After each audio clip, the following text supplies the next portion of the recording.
Hello viewers. Recently I was updating JGD Biz Elite to add a new page template. I usually have two versions of the theme, one for WordPress.org and the development version for GitHub. So after committing, I pushed the file as usual. So far everything went as normal. When I was checking my email later, I got this message from GitHub. It states that authentication using a password will no longer work, along with a link for what to do about it. Alright. So I already knew about this and did this process at least once. In this video, we will follow step by step from GitHub's website how to add an authentication token and use it in place of a password.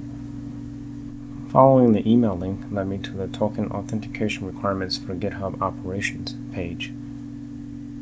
First, it goes over what was in the email, telling us that from August 13th onwards, passwords will no longer be accepted.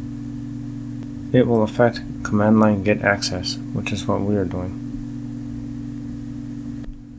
Further down, it elaborates, saying we need a personal access token. Even further still, it also says that brownouts will be scheduled for June 30th and July 28th, where passwords will temporarily fail.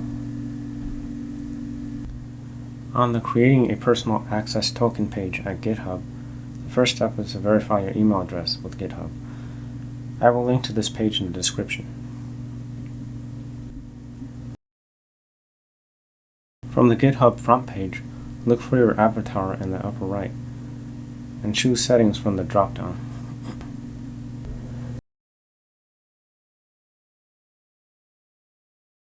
Then, go to Developer Settings in the left sidebar.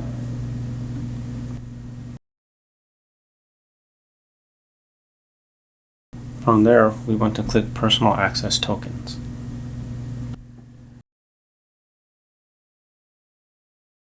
And enter your password.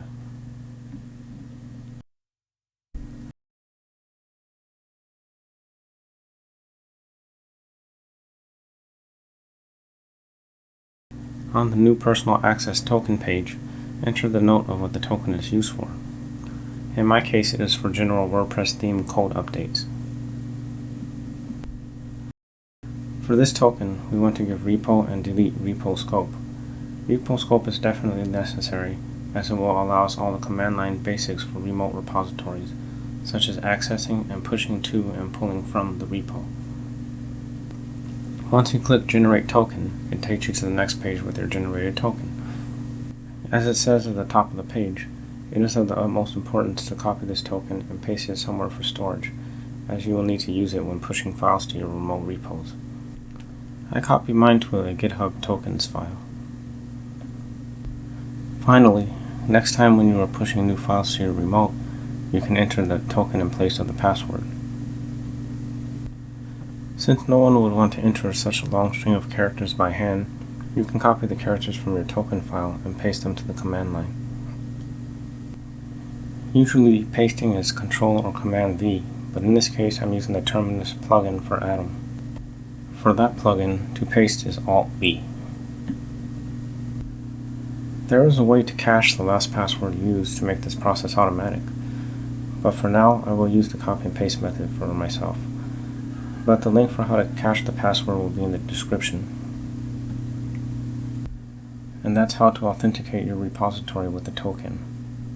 Thanks for watching, and remember to subscribe for more great content.